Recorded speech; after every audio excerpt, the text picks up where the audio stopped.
Na tunashukuru sana.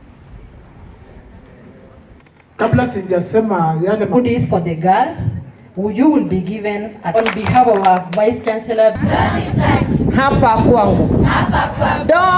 Tuweze kuwalinda watoto wetu. Ni mahindi yako ukamnunulie una wote. Umeenda tenka hii mwezi wa 11 mahakama zote ili ziweze kuharakisha zile kesi ambazo zimefika katika koti zetu. Pia tumeshirikiana na ofisi ya ODPP ili waweze kuleta masaidi. Pia ni likizo ndefu sana. Lazima wazazi wachunge kwamba wako na jukumu ile kitu nasema they have to protect the children from harmful cultural practices.